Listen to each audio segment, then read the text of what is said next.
With Black Ops Cold War coming out very, very soon, I thought it would be a fantastic idea to go through and rank all 50 Call of Duty Zombies maps from worst to best in my own personal opinion. So I did a ranking like this about 2 years ago when Black Ops 4 first released. I did it about a month after Black Ops 4 released, and there was about 45 total maps that I went through and ranked.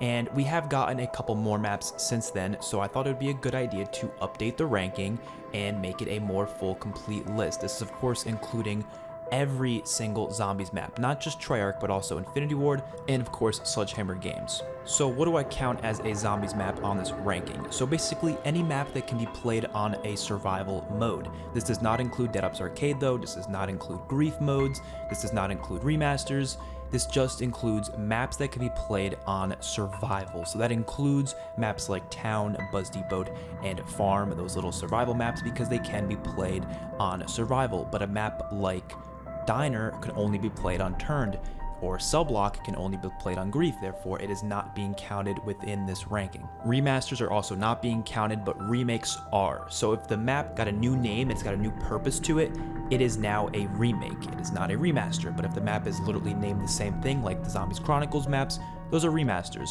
There's no point of including them separately, but they will be included with the map itself. Therefore, if I put Shangri-La somewhere on the list, I'm not just ranking Black Ops 1 Shangri-La, I'm ranking Black Ops 1 and Black Ops 3 Shangri-La together in one cohesive ranking.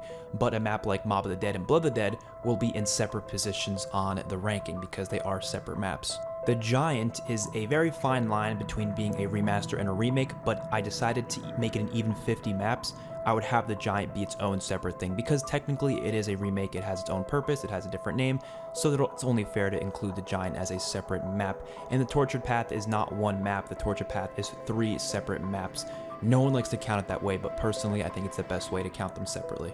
So of course, although this is going to be a subjective ranking because it's my opinion, it has to be, I'm going to try to be as objective as possible when it comes to my reasoning. Therefore, stuff like nostalgia and favoritism will not be a big factor in this ranking. And to do that as well as I possibly could, I sat through and actually ranked different categories between each and every Zombies map to get this ranking, rather than going through and just putting the maps where I feel like they should be.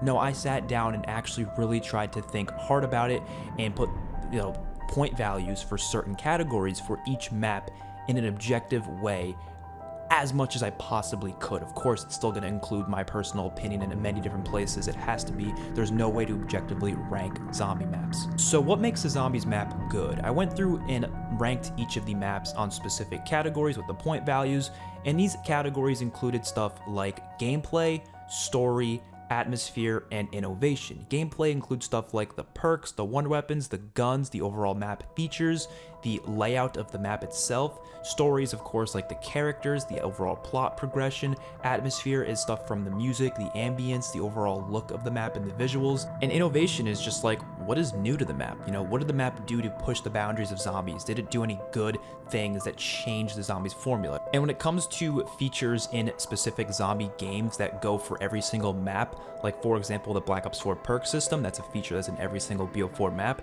that can impact the position of the map. But I won't continuously bring it up every time I get to a Black Ops 4 map. If it's something I don't like, it'll just, I might mention it once when we first get to a map, but I'm not going to continuously mention the same thing over and over again. Just keep in mind that it can impact where I put a map on the list. And lastly, I just want to say that I do consider my opinion to be one of the more valid opinions out there. Of course, everyone's opinion should be valid, but there's certain, differences between opinions out there, because depending on how much experience you have, I would consider your opinion more valid. I've been playing zombies since 2008 with World at War on Nocturne 2, and I've been playing since day 1, and I've played every single map since then, either on launch day or a couple days after, and I've played a lot of each of these maps. I've done majority of the Easter eggs, and the only Easter eggs I haven't done, I have made sure to look over them immensely on YouTube and make sure I know exactly what they're all about so I can have a good opinion on the Easter egg itself. I've done majority of the side quests, I've done majority of just everything there is to do within all 8 zombie games on all 50 of these maps. So I would consider my opinion to be pretty valid, even though of course it still is my opinion, and you might disagree, and that's okay. Let's have a discussion down below, but regardless, let's just get into this because it's going to be a long-ass video. Coming in last place, I have Infection from Exo Zombies. So this map has one of the most boring locations ever. It literally takes place in the sewers that connect to Burger Town and a warehouse and a gas station. That is incredibly boring. The Magnetron is a terrible wonder weapon. The survivor rounds are really dumb in the way that they're designed. You have to escort this survivor and it forces you to do it or else it penalizes you, but it's not even like the penalty is that terrible. It's just annoying. It's not even like it's gonna actually affect your game that much. It's just like, oh, I have to sit here for another minute because I can't buy anything, and it's like pointless. So that's really stupid. The Easter egg is really fetch questy, which I really don't like fetch quest Easter eggs when you have to just go around the map picking stuff up, especially for the meat. There's this one part where you have to look around the map for meat. It's just so incredibly stupid and tedious and not fun. And the mechanics in Exo Zombies are terrible. I'll be honest with you guys. I think the Exo Zombies mechanics are some of the worst game mechanics we've ever had. The pack-a-punch system, the EMZs, how, you know, the boost jumping works, it just feels really clunky. The training, the zombie AI itself is just god-awful. So this is a problem that will go on for every single Exo Zombies map that goes, you know, beyond, but Infection just seems to have it worse. I would say the only good thing about this map is the Goliath zombie is actually pretty cool. He's kind of fun to fight against. And Burger Town, although it's a boring place, it is cool to see Burger Town and zombies, I guess, but that's literally it. Everything else about this map is goddamn terrible. I don't like Exo Zombies as a whole, but this map is just the worst part about it for sure. Coming in the 49th spot, I have Bus Depot, which was of course one of the transit survival maps, and this map just has the burden of being incredibly stale and plain and just bland, like incredibly bland. There's nothing on the map other than a mystery box and a couple wall weapons, which is the same as Nocturne Toten, but Nocturne Toten's a very old map, it's very classic, so it gets the benefit of the doubt. And I know this map is trying to be bare bones, it's trying to be this classic sort of survival map experience, but it just doesn't really work very well because the map itself doesn't have that same sort of a vibe that Nocturne Toten has. Therefore, it really just falls flat on its face. I think it's really fun in Grief mode, but other than that, there's just nothing to do. I would never play this map more than once. I don't think many people would. They might play it on Grief just for fun, but that's literally it. So, unfortunately, the map just has to be pretty low because of that. And coming in number 48th spot, I have Transit. So Transit is an interesting map that some people have started to grow on a little bit over the years, but I personally still think it's one of the worst maps ever created in Call of Duty Zombies history. I do appreciate it for being the first attempt at like an open world zombies map experience, and I actually like the fog. I think the fog actually brings in a unique element to the map where it almost feels really scary, especially when you're walking through the foggy areas. But everything else about the map kind of just sucks. The denizens are the most obnoxious boss zombies in Call of Duty history, at least one of the most obnoxious. The fact that they grab on your face like that and it makes any outside area of the map basically unplayable. The lava is a bit too much. It kind of gets really annoying, especially when the zombies walk over and they become these exploding zombies that blow up in your face. That's kind of annoying. The pack-a-punch, the way to get pack-a-punch is insanely tedious and it doesn't work like half the time, which is really frustrating. The jet gun sucks and is hard to get as a wonder weapon, so there's that. The bus and how that system works is just not well. The map is just not laid out properly. I mean, the way it is, it could have been so great, but they have just these few things here that just kind of throw away any of that potential, and it's why a lot of people, including myself, would love to see a transit map redone, but in a better way. Next up is Farm, which has the same sort of situation as Bus Depot, where it's just incredibly boring because there's just nothing to do on it. This map, though, has perks at least, so there's at least something to go for, and the map's location is a little bit more interesting than a bus station, so at least it has that going for it, but it's still a really small, tiny map. I would say, just like Bus Depot, it's only really fun on Grief. Other than that, it's kind of boring, and I really don't see any point of ever playing this more than a couple times, because I can't really give it the benefit of the doubt when it's a relatively newer map. I know what they were going for. They were going for this fun survival experience, but I feel like even this fun survival experience needs some stuff on it to have fun with, because when you don't have anything to do, it just becomes running around in circles, killing zombies. I think there's a way they can create survival maps and have them be replayable, and we've seen maps do that before that we'll see later on this list. And in number 46 spot, I have Outbreak, another Exo Zombies map. This is actually the first Exo Zombies map, and I do give it credit for being the first non-Treyarch experience that we've had, but just like Exo Zombies on Infection, the mechanics are terrible, and that does definitely bring down the map a decent amount, just based on the EMZs being insanely annoying, the pack-a-punch system being really dumb, the zombie AI being goddamn awful, just making for a really unplayable experience past any decent round. But this map is a little bit better than Infection because it has less of those annoying features like the Survivor round, so it gets some credit there. And they did introduce the Cell 3 Cauterizer, which is a pretty fun wonder weapon to use. It's not the best thing in the world, but it's fun. The Easter egg is a little bit better, but still pretty boring for the most part. And that's really all I gotta say for Outbreak. Outbreak is... It's a decent start to Exo Zombies, but that doesn't really hold up at all compared to any other maps on this list for sure. Next up, I actually have Bodega Cervantes, which is actually one of the Tortured Path survival maps, and I do think the Tortured Path survival maps are much better, for the most part, than the Transit survival maps, at least most of them. So that's because of the fact that these actually have an Easter egg quest to them, each of these Tortured Path maps, which is pretty damn cool, and there's just a couple more things to do on them. There's like an actual decent upgrade system, and obviously farm and Buff Steamboat don't even have Pack-a-Punches at all. So I actually do enjoy these maps a little bit, but they still come down that same issue of not having enough to do on them. Like there's still not that many different things you can do other than that quest, and of course a little couple side things here and there. They do have a separate mode, which is the Tortured Path mode, where you can actually do these like 10-round objective things, which I thought was enjoyable, but this is obviously throughout the main DLC cycle, so we were getting this instead of an actual like full-on map, so that was a little disappointing. And it does have a lot of issues that other World War II maps have, like for example the Wustlings. There's just way too many that spawn in on this damn map. The location itself is kind of boring. It's just like this European village with this giant ass windmill. It's not really interesting at all, but it gives me some World War II vibes to a certain degree, so it's not terrible. It is a fun little survival map to play on. Just hop on with your friends and just kill some zombies for a little bit if you're really down to do that, but the fact that it has like nothing to do, it just doesn't have much merit besides that at all. Next up, I have Descent, which is another Exo Zombies map. I know I'm just getting the Exo Zombies maps right out of the way. If you guys can't tell from this video so far, I'm not a big fan of Exo Zombies. So Descent is a little bit better than the last two, of course. I think the best thing about it is the fact that it is the first Zombies map to have an actual boss fight in it, which was actually kind of cool. It was that Oz boss fight. They had like 2 different stages to it, so it had some merit to it because of that. I actually kind of enjoy it, but it was forced upon the player, which I don't know if that was the best decision in the world. Like you had to go in it on the specific rounds that it told you to. The map itself had a decently cool location to it. It was kind of like this underwater like facility, which is kind of interesting. The Easter egg wasn't god awful, but it also wasn't all that interesting either. The Trident wonder weapon was pretty fun to mess around with, I gotta say. But other than that, there's just way too many bosses in this map, honestly. Like Exo Zombies had that problem where they just kept adding boss zombies and they would never take any old ones away. So every map would just keep having the same bosses that were on each and every map. So we got to a point in the final map here where there was just way too many boss zombies on the map at once. It got way too hectic, and it does not end up being a fun map when you have a million different boss zombies running at you at once, especially in like an early round, like 15 or 20, you'll have this happen to you, and it just becomes really a frustrating experience, to be completely honest. The Goliath suit that you can get into on this map is pretty fun though, I gotta say, and the story to this map is just not intriguing at all. I mean, Exo Zombies as a whole did not have a very intriguing story, but the way they wrapped it up here, I could literally care less.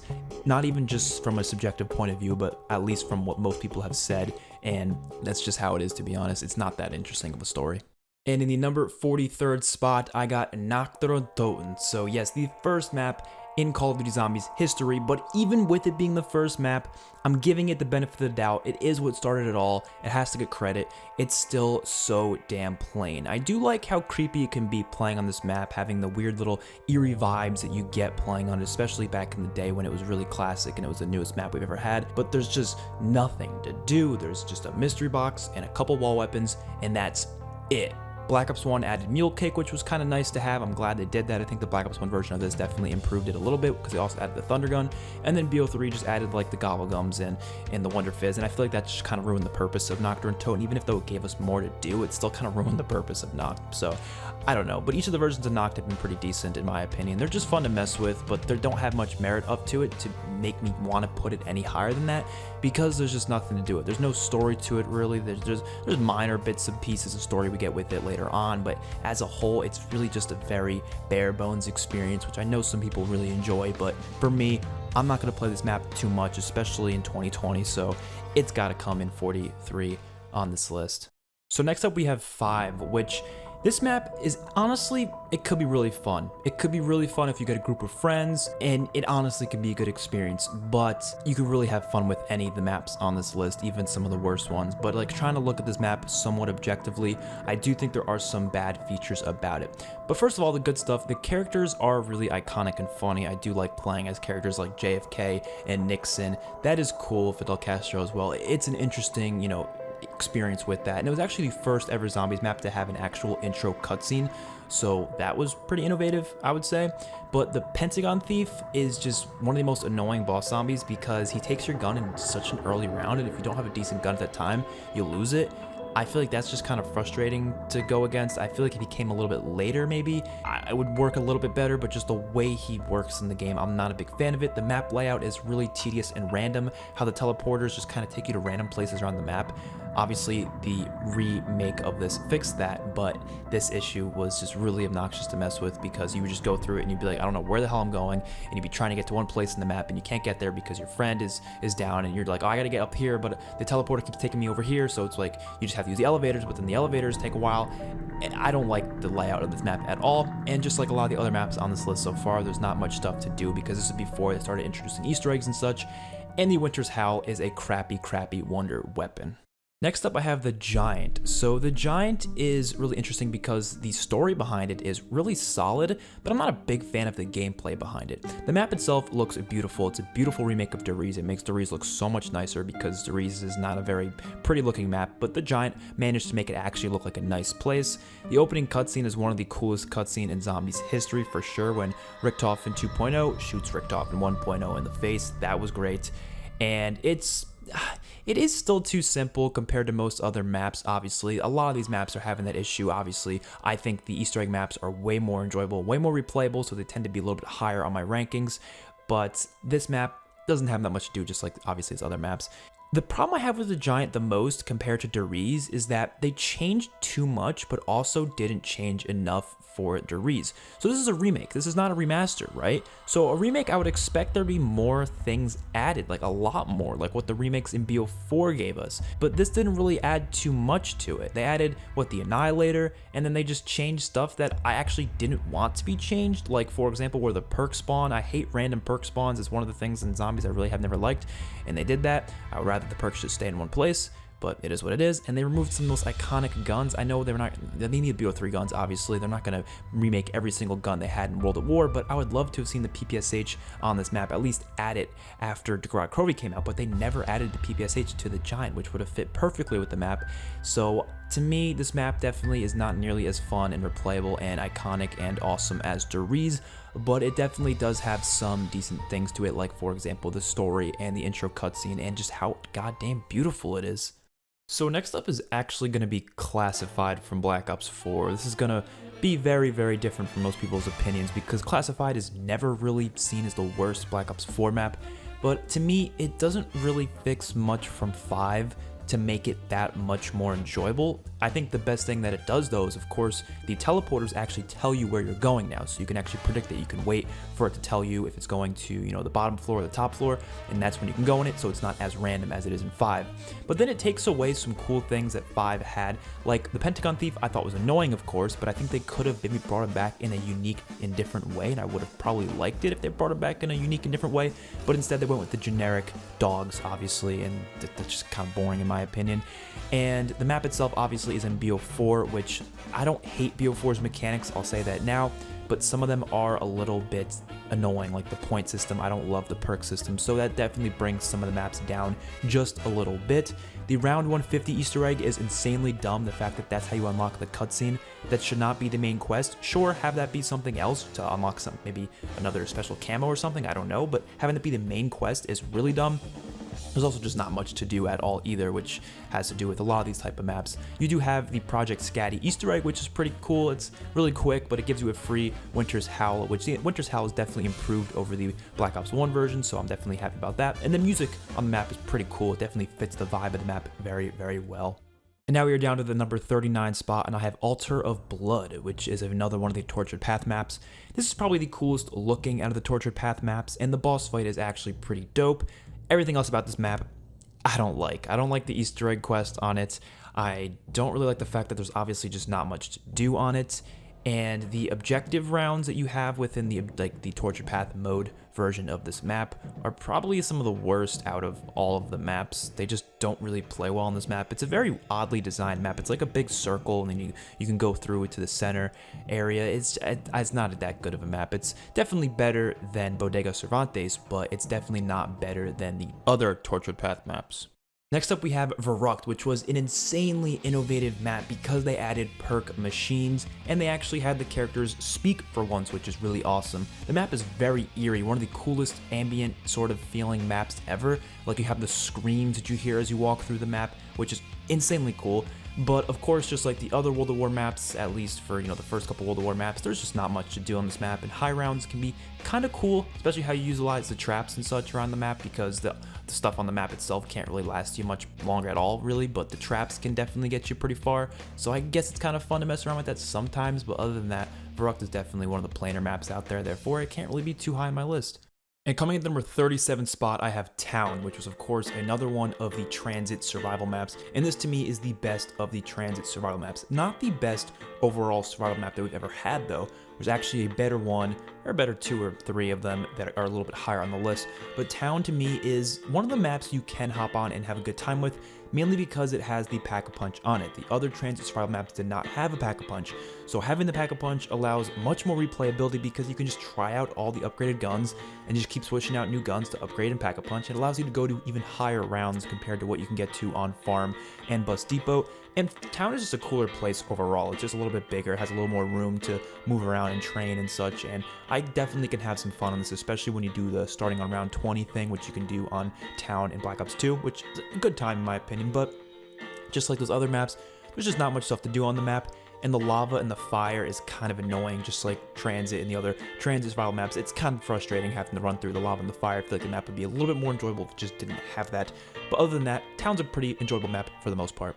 At number 36, we got USS Mount Olympus. This is another one of the Tortured Path maps. I would say the best one out of all of them for one reason, because there's no wustlings on it, which are those big ass annoying boss zombies in World War II. There's none on this map, so you don't have to deal with any of them, which is fantastic. And the map itself is pretty cool. The boat actually like shakes back and forth a little bit between the rounds, which makes like one of this like truck on the map, it kind of like goes forward and backwards and opens up new lanes for you to go through, which is kind of fun. So I'd say out of all those maps, this one just has the most replay value to it for sure, just because of that, because it's not as annoying because you don't have to deal with the wustlings.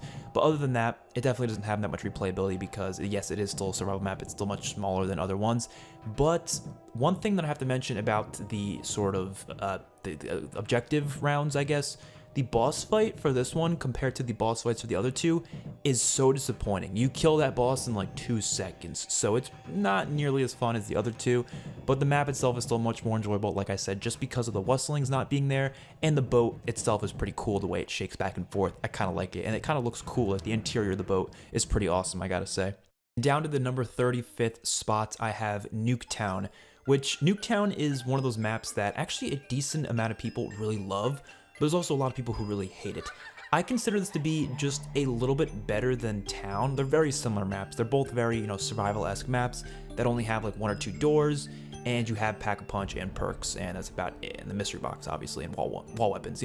It's a very simplistic map. I do like the location better than Town. You don't have to deal with the annoying fire, and it's at Nuketown, which everyone loves Nuketown, so that's pretty cool. But I have to say, the worst thing about this map is the randomized perk drops from the sky. I'm not a big fan of that because like there's a chance you might not get jugged to like a really far round.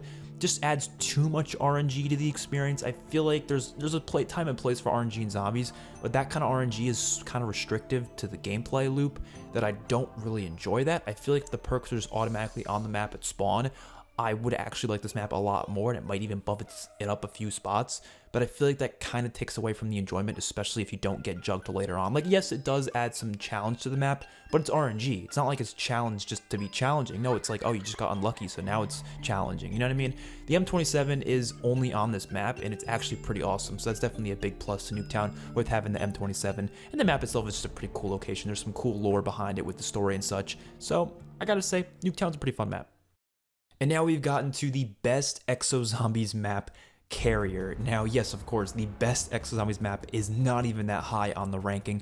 Like I said, I'm not a big fan of Exo Zombies, but Carrier is the one map from it that I actually think has some good stuff to it. So for starters, the LZ Limbo Wonder Weapon is one of the coolest wonder weapons in Zombies history. It is definitely not one of the best, definitely not one of the most powerful, but it is pretty damn cool. The fact that it shoots out this laser that's like laying horizontal and just takes out like long like mounds of zombies if they're like spaced out is really cool. And the way the zombie AI works in this game, the zombie AI usually doesn't like funnel in too much. They're usually more spaced out. So this wonder weapon is perfect for Exo Zombies and the AI. I really enjoy trying to get this weapon and leveling it up to the highest level you can get to in that game. It actually has an interesting location unlike a lot of the other maps. Like it's on a carrier ship, which is also shaking around a little bit like USS Mount Olympus, which is kind of cool. You know, if you get nauseous, that probably isn't good, but you know, it's a cool place to go to. And you have the grenade disposal machine, which is kind of a useless mechanic, but it's still fun to just toss grenades in there, and you can use it for the Easter egg, obviously, which it actually doesn't have a terrible Easter egg. It's not the best. None of the Exo Zombies Easter eggs are all that great, but it actually is still probably the most enjoyable out of all of them, I would say. And there's a lot of new equipment they added, which I thought was awesome. Like they added the telefrags, which are teleporting grenades. Those are so amazing. The fact that they have a grenade that lets you literally teleport, just like the ender pearls from Minecraft. So I thought that was really cool. But I feel like the biggest negative of this map, it's still under the Exo Zombies mechanics, which are not good. The zombie AI is terrible. You still have all these EMZs coming at you. You still have the obnoxious, like, they have these objective-based rounds, which I don't hate nearly as much as the ones from Infection with the Survivor rounds. These ones aren't nearly as bad. You just gotta, like, kill a couple of soldiers. Sometimes a Goliath comes later on. It's not terrible, but they're still kind of tedious and annoying. You don't really want to do them. You just want to play zombies and kill some zombies. You know, you don't be forced to do these things, but you kind of are forced. But also, it'll shut down certain portions of the map. And of course, I don't like the upgrade system. Just a lot of the problems that Exo Zombies has is still present, which definitely holds the map back a bit. And coming at number 33 spot, I've got Moon. So yeah, I know Moon is a map that so many people love and so many people hate. And I'm one of the people who I'm like, you know what? It's not terrible, but it's definitely not that great. So for starters, the good stuff about the map, let's get that out of the way. The map looks beautiful on BO3, but BO1 Moon, it looks absolutely disgusting.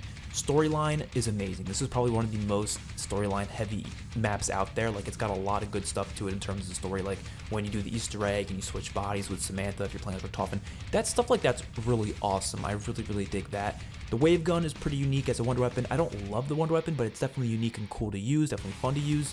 And that's really the only good stuff I gotta say about the map. Oh, and No Man's Land is pretty cool, you know, going to No Man's Land, killing some zombies in the beginning, trying to do challenges with that. That's pretty fun. But then the bad about this map, the low gravity, I don't love, I don't hate either. I think it's just kind of in between, you know, it's annoying sometimes, but sometimes I'll think it's a cool gimmick. I thought it was a cool gimmick when you first played it, but after that, it just kind of gets annoying after a certain amount of times.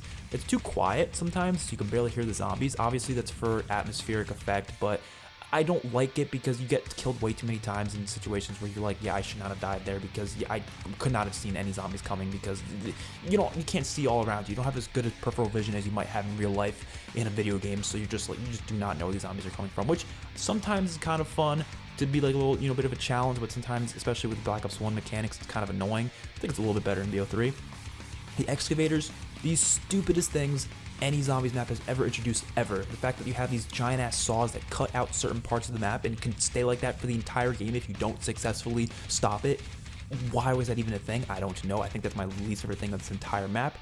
And the Moon Man, astronaut, whatever the hell you want to call him, stealing your perks when he headbutts you. Just because, you run into him when you go down through like a corridor or something and you don't see him there, you don't hear him, he doesn't make any really big noise. So he just grabs you and steals your perks. That's frustrating. I don't like when many things steal your perks. I think it's usually pretty annoying. So Moon, I don't hate, but I don't love either. It's definitely in between for me. And yeah, that comes in number 33. And down to the number 32 spot, we have Beast from Beyond from Infinite Warfare. First Infinite Warfare map to come onto this list. Y'all know me, I really like Infinite Warfare Zombies, so you're definitely going to see some of those maps much higher up on the list. But I'd say the worst out of all of them is Beast from Beyond. So Beast from Beyond definitely gets some credit for the Mistopheles boss fight, which a lot of people consider to be like a different part of the map. They don't even consider this a part of Beast from Beyond, but it technically is. So it's a really cool boss fight. Probably one of the best boss fights of all time. Definitely the hardest boss fight as well.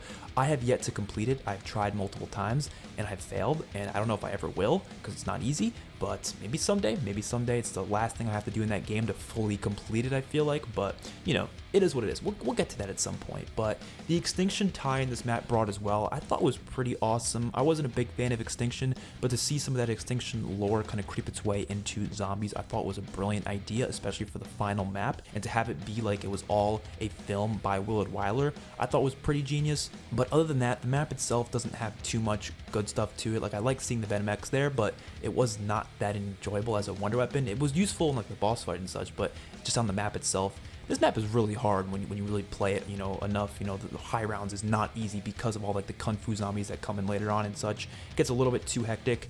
There's just barely anything to do on this map compared to the other IW maps. It's not like this was a conscious choice to make it a more simplistic map. No, it's just, they just didn't really have much on it. Like all the other IW maps have all these awesome like traps you can build and such, and little like games you can play, and there's things you can do around the map. This map has like nothing to it, so it's just kind of boring to play on, honestly, and I don't really have fun on it because of that reason. And the first boss fight is kind of crappy. The one before Mistopheles, it's such a just stupid fight because you're literally fighting these two mammoth like rhino things, and they're just bullet sponges. There's nothing unique about them. They just drop like fire on the floor, and it just kind of makes it more difficult, but they're just bullet sponges. They don't do special, you know, attacks, or there's not like a different waves or whatever. I feel like boss fights usually need waves, but this is just two giant bullet sponges that just take your entire ammo to kill. They're not fun boss. They're just not fun, I gotta say. The map itself is just not the most enjoyable experience out there, but I think Mistopheles definitely saves it, and that whole Extinction tie-in is pretty awesome.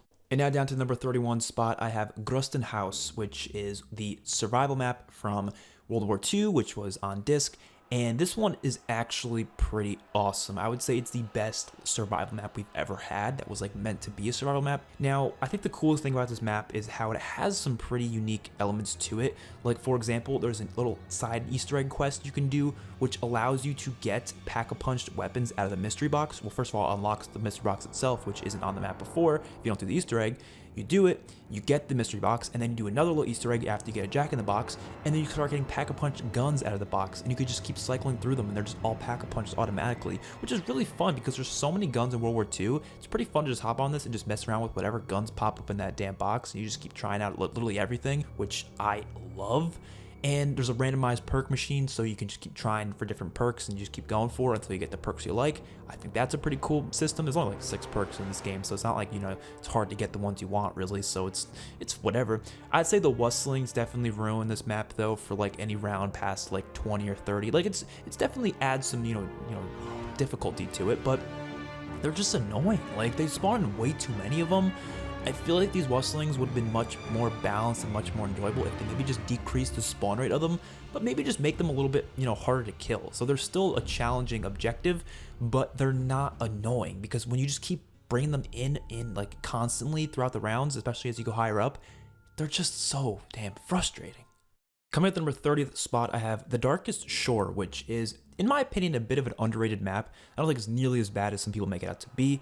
To me, the map's fog is actually one of the cooler elements of the map. Even though just like transit people bash the fog, I don't really see a problem with fog, especially if it's not constantly there. Like in this map, it's not always there. I think it adds some cool scare factor to the map, especially when you have those creepy, like really big ass dudes with like the long ass like spider arms coming at you. I don't remember the name of them, but they're pretty cool. They're pretty scary. I dig that vibe and atmosphere of this map, and the Easter egg itself is actually not that terrible. I don't like the ending of the Easter egg, but the Easter egg steps leading up to the ending are actually pretty enjoyable for the most part. And the Ripsaw Wonder Weapon, probably one of the coolest wonder weapons from World War II, and the fact that it doesn't take up a gun slot is also really cool, so you don't have to trade out one of your ARs or SMGs, you can just put it in like the D-pad slot. That's awesome. But the bad things about the map would have to be the map location itself. Although it's eerie and cool, it's very boring because every area of the map kind of just feels the same. Like, it doesn't feel like there's much uniqueness around it. Like, you compare it to a map like Zetsubo no Shima, there's very distinct areas that have these very distinct feels and color schemes to it. And then this, it's like everything is just gray and green and brown, and it's just kind of ugly to look at. That's the majority of the World War II maps, to be fair. And like I said, the boss fight's kind of underwhelming. Other than that, there's not too much stuff to do on this map. Like how you get the Pack-a-Punch is quite a weird process. It's not a very, friendly, flowing map, I guess you could say. I'm not a big fan of it, but in terms of other World War II maps, like the survival ones, I would rather play this compared to those 4 survival maps that the game has, so it's a little bit higher than them because of that. And next up, we got Die Rise. So Die Rise is another underrated map in my opinion. Now, I don't think it's great or anything, just like Darker Shore. These maps aren't really great yet. We haven't gotten to those maps yet. But Die Rise to me is definitely not deserving as much as it usually is in terms of the hate. I think the map layout is a bit confusing, but it's pretty fun to explore once you kind of understand it. Like especially some of those lower areas are really hard to get around, but once you kind of learn it, it's actually kind of cool, and I'm okay with it. I like the upside down building where everything's just like completely upside down. That's kind of cool to mess around when you get to the Buddha room and such. Like it's a pretty cool looking map, and the rooftop has a really nice skybox as well. The Solidifier Wonder Weapon, I would say, is one of the best wonder weapons in Zombies history, one of the coolest as well. But it was definitely better pre-patch, of course, but it's still pretty powerful to this day. And I think it's just fun to mess around with as well. It's really easy to get, maybe a little too easy to get, because this map is very easy to exploit in very easy ways, because you could get the bank, you could just hop and get the bank in like round 1 and just completely like stack yourself up and just buy like everything on the map right away. So in terms of gameplay loop, it doesn't really have too much to it, but it's definitely got an interesting feel to it when you play higher rounds for sure. Easter egg though, one of the worst Easter eggs we've ever had in COD Zombies history, so that's definitely not anything to, write home about. Who's Who perk was introduced in this map, one of the dumbest perks and one of the stupidest ideas I think in Zombies history. And I mean, it's not a terrible idea, okay, but in execution it just does not work as a perk, I feel like. The elevators also can be kind of frustrating to go up and down with. They're kind of, they just don't really work as well as they would if you had to input it yourself and you went up and down, just like on 5 where you were actually controlling the elevator yourself. I don't like how that works in this map, how it just kind of goes randomly. So Die Rise, it's not a bad map, but it's also not that great either. And next up, we have Kino der Toten. So Kino was actually a little bit higher on this ranking when I first went through and just ranked it out based on my feelings. But then when I went back and I like objectively kind of tried to go through and give certain portions of these maps rankings, Kino dropped a little bit because Kino is really not that good when you really look at it. So it is definitely a classic experience. It's very nostalgic for me, of course, but obviously, like I said, nostalgia is not really a factor in these rankings at all. And the Thunder Gun was introduced, which to me, the Thunder Gun is one of the coolest wonder weapons ever. Other than that, what the hell did this map do, really? You know what I mean? In terms of like overall pop culture and stuff, it's really, really big for zombies. But in terms of actual innovation and new stuff, like it just feels like Dury's 2.0 and with a new wonder weapon. You know what I mean? It didn't really introduce anything new. The Pack-a-Punch system, how you get Pack-a-Punch is pretty simplistic. They didn't add any new perks. It's just Black Ops 1, so you got Black Ops 1 guns instead of, the World of War guns. But it didn't really push the boundaries of zombies in any way, shape, or form. There's no Easter egg. There's another Easter egg song. We already had those in World of War. The Nova Crawlers are really annoying as well, and the map itself is so boring. It looks so boring as well. It was great back in 2010. We were balling out hard on Kino, but comparing it today, like even a couple years later, I feel like once Black Ops 2 came out, I started realizing how goddamn boring Kino is. It looks boring. It plays boring. It's just not a very innovative map either, so even for its time, was it really that huge? No, it was just huge because it was a free map, well, free compared to not being a DLC, so people loved it because of that, Everyone was hopping on and having a great time. It's nostalgic. It's one of the first maps of Call of Duty Zombies ever, you know what I mean? But it just doesn't really hold up in my opinion, and I think the rest of the maps on this list are all better. Next up, we have the Shadowed Throne, which is, of course, another World War II Zombies map. And I think the coolest thing about this map would have to be the melee weapons. They have tons of awesome melee weapons to mess around with on this map. And they have these really cool, like, unique animations with them when you kill the zombies, just like the shovel has. So I really dig the introduction of these because melee weapons have been something that's been kind of, like, toyed around with in zombies before, but never to this extent. So I was really happy to see that many different cool melee weapons being added to this map. The Sizzler zombies look pretty awesome, and honestly, I think the way they kind of flow with the gameplay is actually pretty interesting. There's those like red dudes that like kind of like zap electricity or whatever. They're interesting. And the boss fight in the Zeppelin was one of my favorite boss fights in probably Zombies history, honestly. Like not just in terms of World War II, one of my favorite boss fights ever. Then we get to the bad. There's a lot of bad stuff about this map. So first of all, of course, it is just World War II. I don't really like how some of the World War II mechanics work, especially with the armor system, but we mentioned that before. And these steps getting to Pack-a-Punch are really stupid because you need the Wonder Weapon to get Pack-a-Punch. That should never be a thing. You should never be forced to get the Wonder Weapon on the map just to get Pack-a-Punch. I never liked that. Although I said I really like the boss fight, I don't like the Easter egg leading up to the boss fight. I think it's kind of tedious and just not fun to do. I do, however, really like the little Easter egg you can do on this map where you play Hangman, is that what it's called? And like shoot the little thingies and you can get these like wonder weapons like the Tesla gun from previous maps through this quest, and you get the Ripsaw as well. That's pretty cool. I really like that feature. But other than that, Shadow Throne, it was a cool map. I think I liked it more when it first came out than I do now, but yeah, it's okay. Not the best though. Next up, this one might rile some feathers. In the number 26th spot, I've got Blood of the Dead. So yeah, Blood of the Dead, oh my god, this map is hated on to the extreme, but I really don't think it's nearly as bad as people make it out to be. I don't like the Easter egg, I'll be honest. I think this Easter egg is really not that enjoyable at all. I think the boss fight can be kind of cool sometimes, but it's more fun if it's co-op. I definitely think this Easter egg is terrible solo. Co-op, it's a little bit more enjoyable because stuff like the Morse code step can actually be done, sufficiently. It's not the worst Easter egg ever, right? I don't think it's that great though, especially compared to the other BO4 Easter eggs. I'd much rather play any of the other BO4 Easter eggs compared to Blood of the Dead, but the map itself really isn't even that bad. So first of all, the atmosphere and the soundtracks on this map are some of the best in Zombies history. It is the creepiest and like just emotional feeling maps ever. Like it just feels so dreadful, like there's just no hope.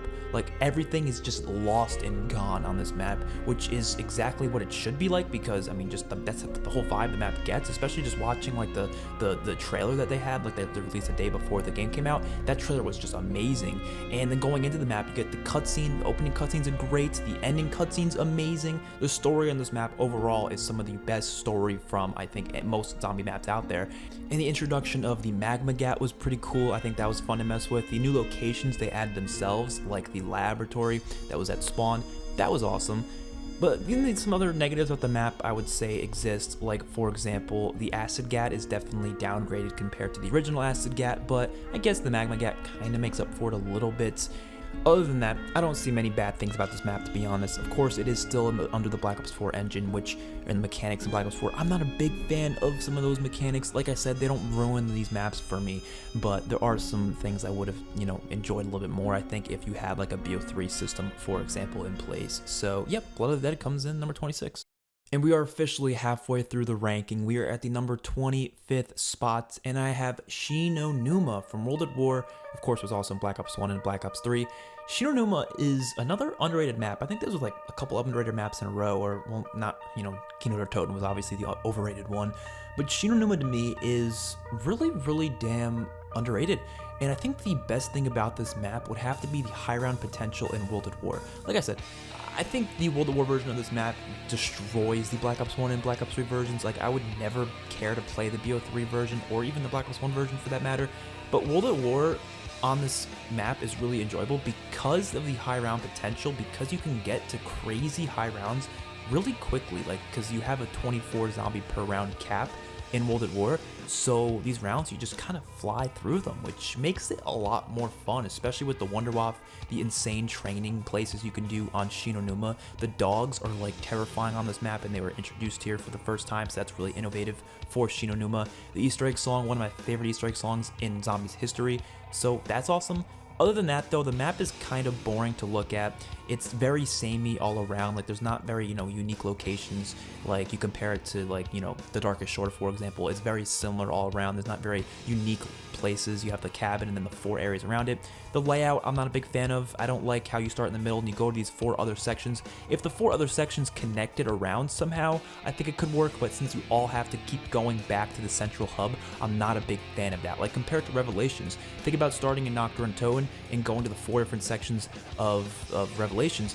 If they didn't connect all around the outskirts, then it would not be a good layout. Having to go all the way to the middle of the map to get, it doesn't make any sense. And I'm not a big fan of that layout, but it's a pretty fun map for high rounds. Therefore, it comes in at a pretty high spot, actually. Up next, I actually have Attack of the Radioactive Thing. So this map to me was actually one I didn't like that much back in the past, but it's inched its way up over the years a little bit. So one of the things I love about it is obviously the atmosphere. Just Infinite Warfare was just so cool of having these different maps with these different settings, and this one was in the 50s, had such an awesome feel to it, like with the music playing in certain areas.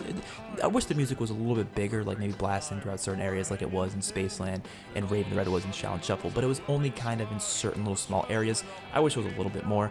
But this setting itself was just awesome. I love the color scheme and such as well.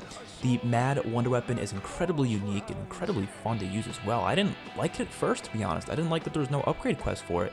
You only have the 3 different attachments you can add to it, which definitely make it better, but it's not like a fun like upgrade quest you can do like some other Wonder Weapons throughout Zombies history, so I thought that was a little underwhelming. The boss fight against the Krogzilla, though, is really unique as well. There are a lot of unique things in this map.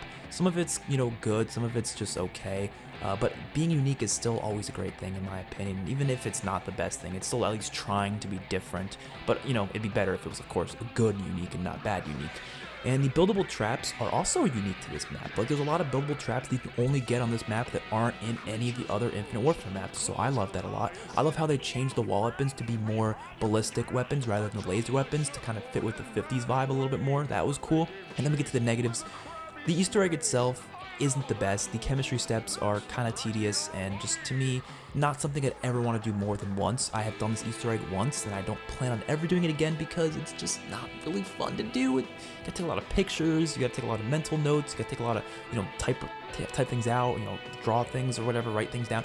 A lot of things you have to do because you're not gonna memorize all these different things. It's just not a fun Easter egg, but the boss fight's pretty cool, and there's not as many little fun things to do as what like the other IW maps have, other than Beast from Beyond, of course. I think this map definitely is where they started to lower the amount of like cool little fun side quests that these maps have.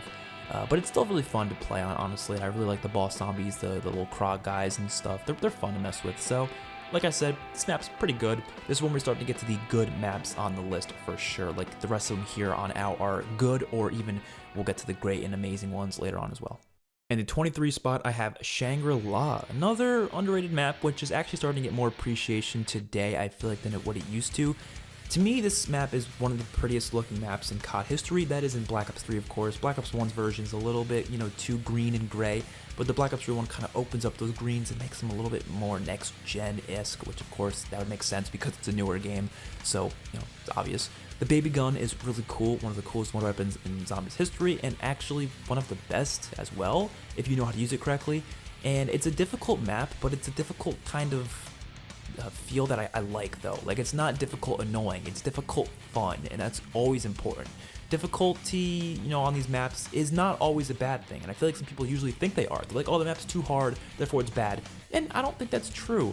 As long as the hardness of the map is fun, then it's good. If it's annoying and tedious, though, then it's not good. That's kind of the way I see difficulty in zombie maps. So, I think the difficulty map is good because it's like just this tight feel, and if you get the Mustang and Sally, you're kind of chilling. PhD's on the map as well, at least in the Black Ops 1 version, so that's fun to use. The randomized perks, though, I don't like. You have this thing on a couple different zombie maps throughout history, actually.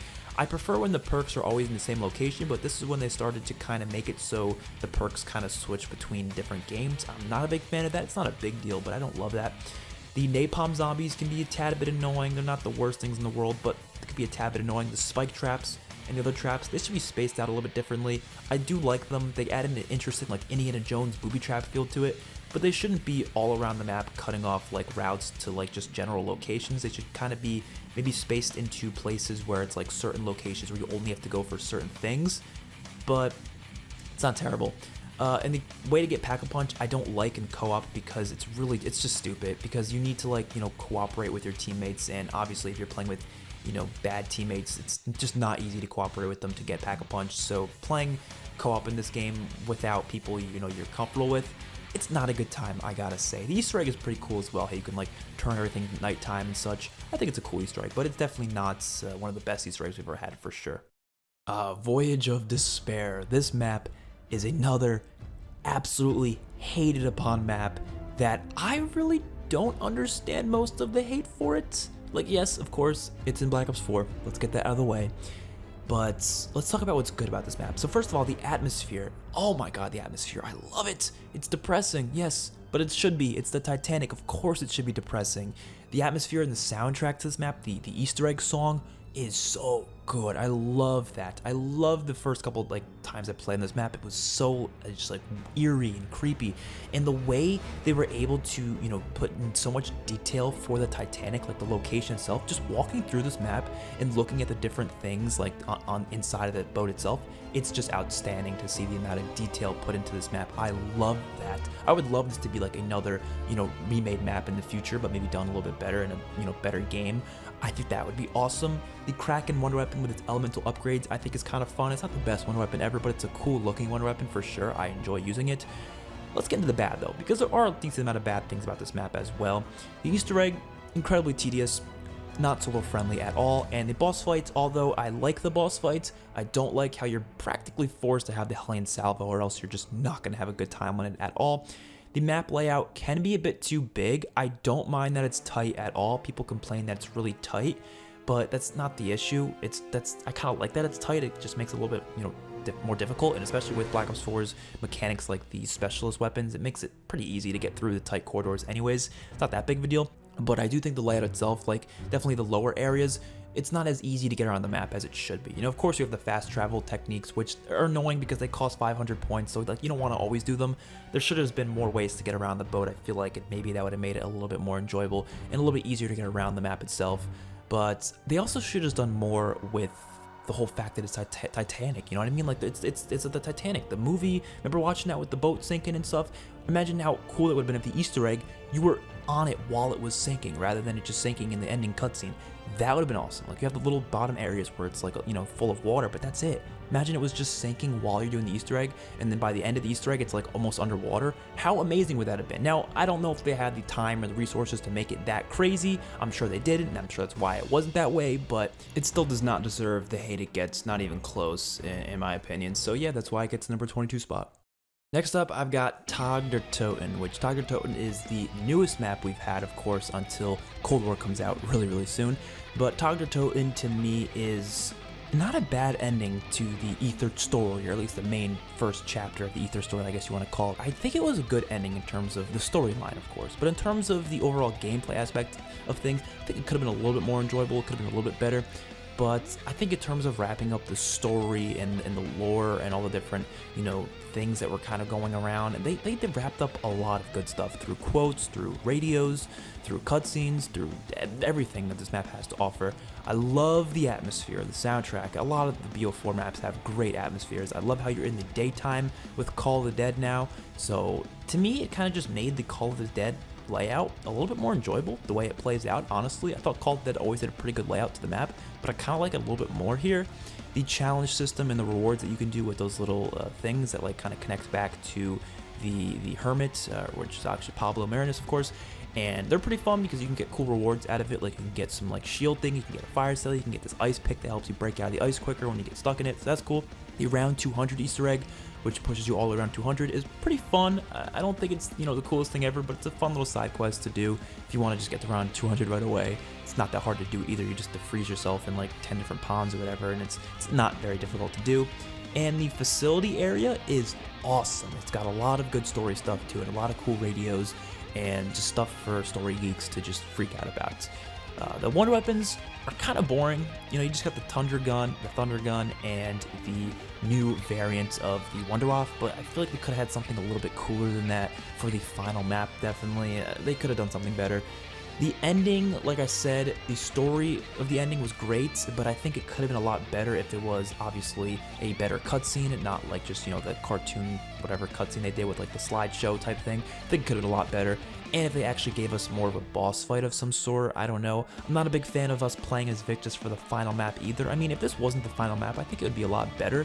But because it's the final map, our expectations were a lot higher, and I think that's why it wasn't as good. The Easter egg itself, it's not a bad Easter egg, but it's really tedious in some parts because it's kind of like just a big fetch quest. You're just going back and forth grabbing stuff. It's not the best in that aspect, and a lot of it's also listening to quotes. You should be able to skip those quotes after the first time you do the Easter egg, honestly.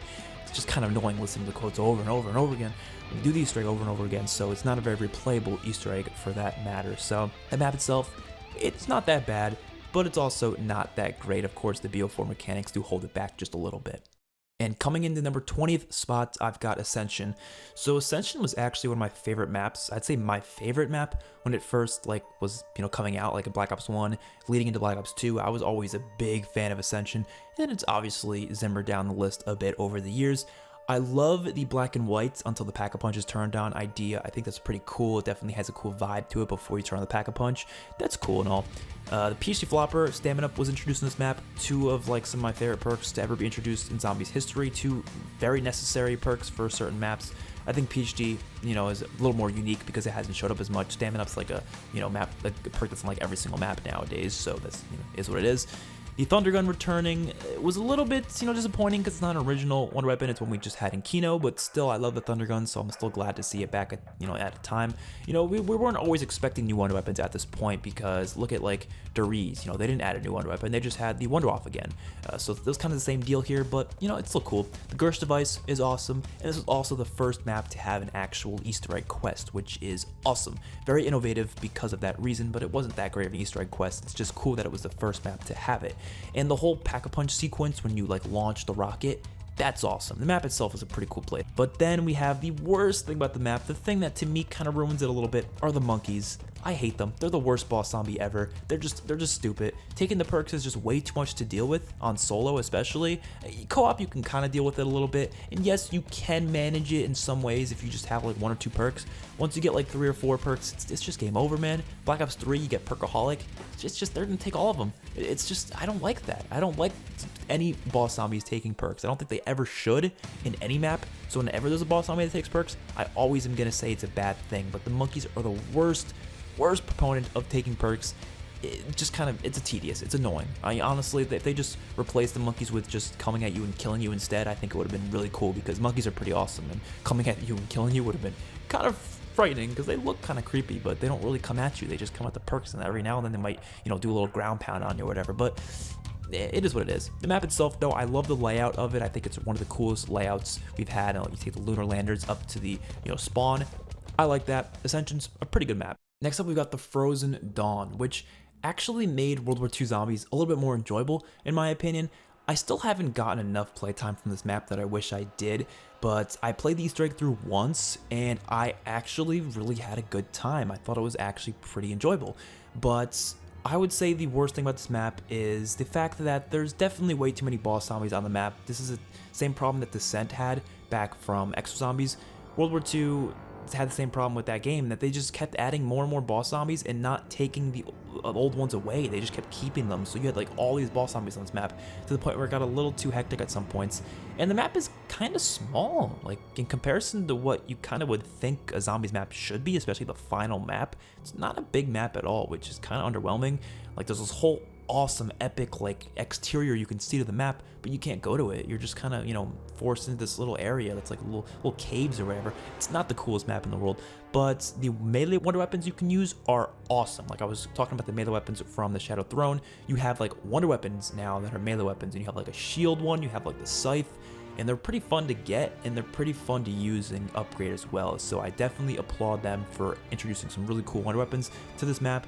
And the boss fight against the God King, although it was very exploitable in the beginning, it was, fixed, of course, and it's actually one of the more enjoyable boss fights, I'd say, in Zombies history. It's not the best, but it's still pretty cool. I mean, the God King itself looks awesome for sure, so that's definitely something to applaud. And next up, we've got Shaolin Shuffle, another very underrated map. Shaolin Shuffle, I don't get most of the hate for it. There's a few things I really hate. I'll get those out of the way. The Morse code step in the Easter egg is stupid, and some of the other steps in the Easter egg are terrible on solo, but they can kind of be fun with others, so I'm not going to write the whole Easter egg off just because it's not really fun on solo, because in co-op it can be pretty enjoyable. Everything else about this map, though, I love. I love the 70s music and the vibes you get, the whole 70s atmosphere. Fantastic. The New York setting is awesome. The different locations you can go to within New York in this map. You have the bar, you have the strip club, you have the jazz dance club, you have the sewers, the subway. So colorful, so pretty to look at. The katana and the nunchucks, so much fun. Katana is in my opinion, is one of the coolest like wonder weapons to use in Zombies history. This is one of the chillest maps in Zombies history. They just go on and just casually kill zombies for fun. It's really fun to do that. There's a lot of cool traps as well, just like what a lot of the Infinite Warfare maps have. And you can build some traps as well, some equipment things like this toy robot. You can build like this potion that's not even on any other map, so it's unique to this map as well. It's so much fun. And the Easter egg, like I said, it's not that terrible when you have co-op. It's just kind of annoying on solo, and definitely if you do it over and over again, you're probably not going to want to do it over and over again, because it is an Easter egg that you'll probably have to write down a couple things here and there. But I really like the boss fight, actually. A lot of people don't, but I actually think it's a pretty cool boss fight as well. You're fighting this like Rat King thing in the sewers. And yeah, to me, Challenge Shuffle is definitely an underrated map. I think the music does a big thing for it, though. The music really helps the map kind of just stay fun and fresh. And then, of course, you have the Kung Fu abilities, which are kind of fun to mess with. There's like 4 different ones, and you can upgrade them through 3 different levels, just like the specialist weapons from Black Ops 4. Those are fun to mess with. This map, it's a great map, I gotta say. And keeping up with the underrated maps, next up we got Dead of the Night, a map that a lot of people put really low on the rankings, and I don't really get it. I think Dead of the Night is actually pretty damn fun. So first of all, the atmosphere, I'm going to say this for every Black Ops 4 map, it's amazing. The map to look at, it's just so pretty. You got the mansion, the different parts of the mansion, like the library, you got like the pool room, you got the basements, you got the dining hall, a really awesome feel to this map for sure. And then you got the exterior areas like the graveyard and the giant greenhouse and the forest. The forest is awesome to look at. Just the haunted mansion vibes you got in this map. It's just so creepy, and I absolutely love that. The werewolves are pretty sick as well. Now I gotta say, I hate the vampires. Those boss zombies are some of the most obnoxious boss zombies in COD history, zombies history, but it's okay. You know, they're not the worst things, especially if you get the steak knife, which is not that hard to get. And the wonder weapon, the annihilator thingy, the Alistair's annihilator, so cool. The upgrade process for it isn't that bad either. It's not really that tedious. The Easter egg itself is not that bad, actually. I know a lot of people bash it, but I kind of like the Easter egg in this map. It's got a couple of cool puzzles here and there, which some people might not like those type of puzzles, but to me, the puzzles can actually be kind of fun. I don't like the one step, though, where you have to like find little scratch marks on the wall. That step's really annoying because there's way too much stuff to memorize, so you usually have to look up a guide every time you want to do it, unless you have like an insanely good memory, and I just don't have that, so that's kind of frustrating. But people complain about there being too many parts on this map. I don't really think that's the case. There's not that many parts, and for the parts that are on the map, yeah, they're pretty much usually around the same area. You could kind of find them pretty easily. Just walk around, you'll probably find it, especially because it says hold X to pick up part when you walk over it, so it's really not that terrible. So that's fine. These silver bullets, I love the silver bullets idea, the fact that you can get these bullets that basically give you increased damage, which also the Pack-a-Punch does. So when you have that mixed with the silver bullets, you can have a really deadly weapon, which makes high rounds a lot more enjoyable on this map specifically. And like I said, the atmosphere on this map, great stuff. I think Dead of the Night is one of the better Black Ops 4 maps. I think it's one of the better maps of all time, of course. Obviously not nearly as good as the rest of them on the list, but it comes in at number 17 nonetheless. Next up, we have one of the most influential maps in Zombies history, and that is, of course, WWII.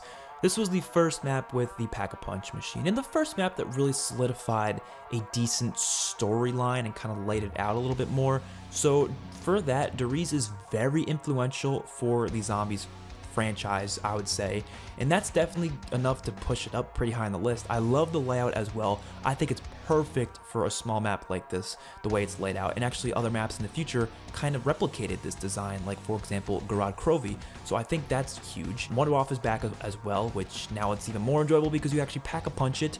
Of course, there's some negatives though with the map, like for example, there's not much to do on it. It's a very simple map, that's obvious, and there's a couple different glitches that the World at War version had that are kind of frustrating, which makes me enjoy the Black Ops 1 version a little bit more at some points, but then the Black Ops 1 version doesn't have the PPSH, so it's not as cool because you can't get that PPSH, so it's like, what do I want to do?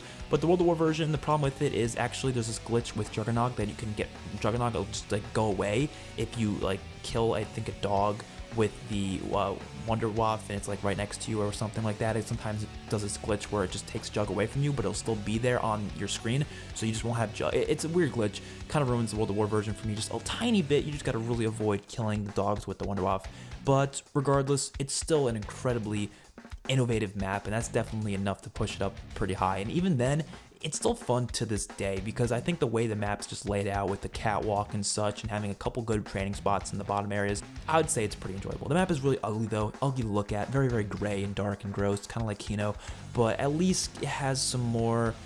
It doesn't have the Nova Crawlers. That's a big positive compared to Kino. It doesn't have them damn Nova Crawlers. So, yep. And the storyline behind it is so much better than the story behind Kino. Therefore, of course, it's going to be higher than Kino is.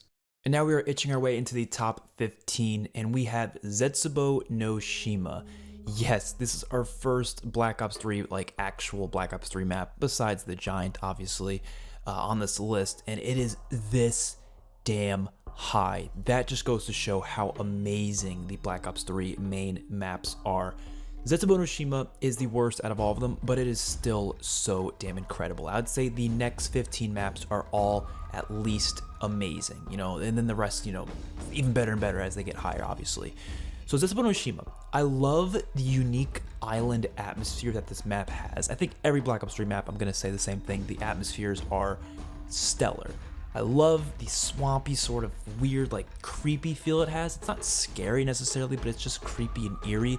The spiders are awesome boss zombies. I used to hate them because they would get kind of annoying when they'd web off certain doorways, but I actually kind of like that. I think it's kind of cool and adds a unique element to the gameplay where you have to like make sure you're not, you know, going in a certain doorway where it's closed off by the spiders and you gotta like, you know, throw a Widow's Wine grenade at it, or, you know, knife it down with the Bowie knife, or your regular knife, but it's quicker with the Bowie knife. I like that element. KT4 is actually a cool wonder weapon. It's not the most useful wonder weapon out there, but it's a cool wonder weapon nonetheless. And it upgrades to the Masamune, of course, which is also pretty useful.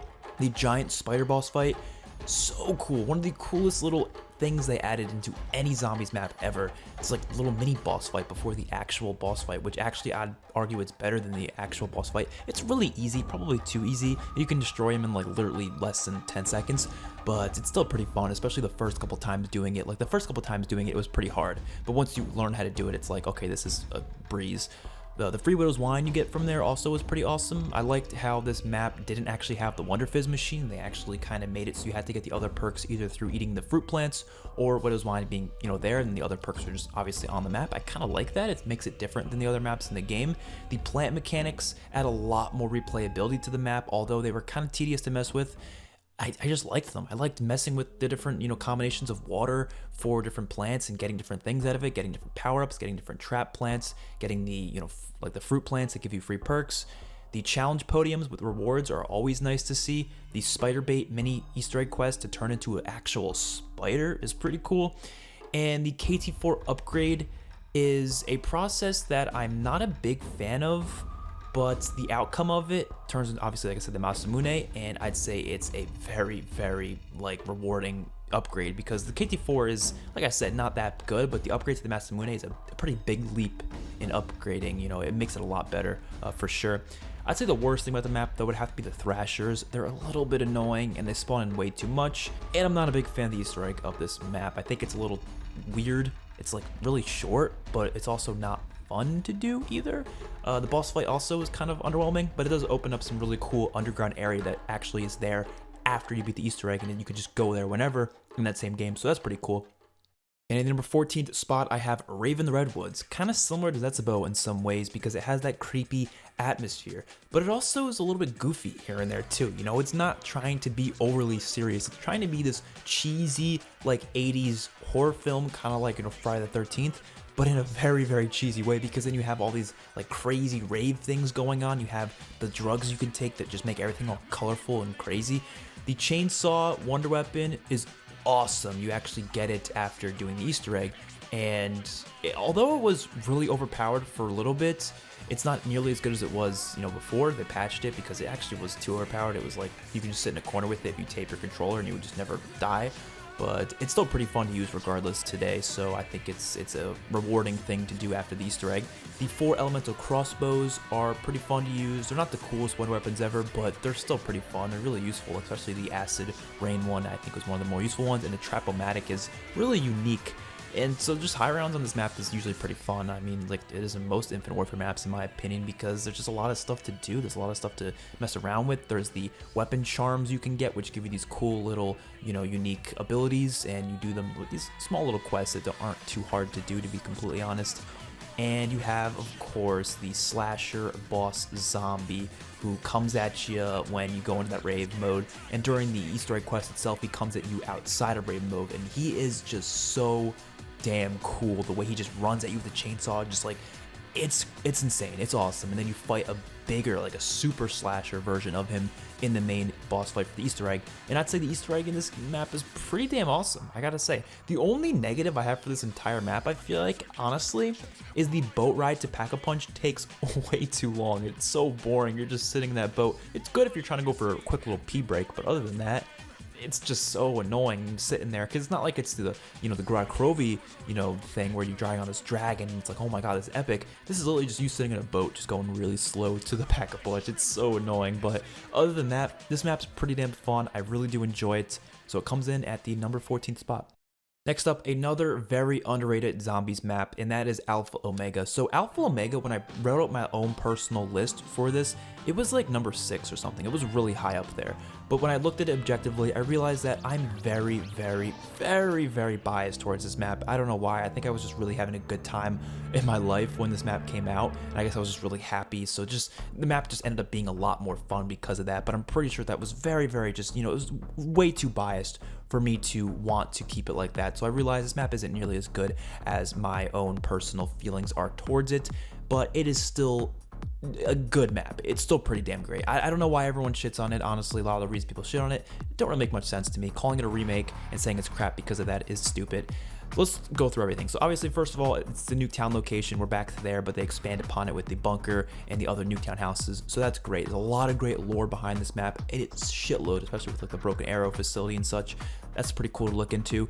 The regular Mark II variants are awesome. All 4 of them. They're fun to get to. I actually really enjoy the quests to get them, except for one of them where you need the Wraithfire and you can throw it into the chimney. That sucks. I hate doing that. But the other 3 quests, pretty fun to do, and they're really rewarding because the Mark II variants are pretty fun in their own ways, and they're actually really useful, especially the unlimited ammo one. Awesome. The Easter egg quest is pretty simple and it's fun. It makes sense too. It's casual friendly because the steps kind of just flow well into one another. Like literally Rushmore tells you exactly what to do, and it's kind of self-explanatory for the most part. So I love doing Alpha Omega's Easter egg quest. Some of the stuff you have to write down because there's a lot of codes you gotta memorize. That can be a little bit annoying. I think it's definitely not as solo friendly as I wish it was, but it is still an Easter egg that I've done many times. I've done it like 30 plus times, I think, because it's just replayable. There's just a lot of fun to it. And the boss fight itself, pretty unique. You know, it's not the most epic boss fight ever, but it's unique and it's fun. Great soundtrack.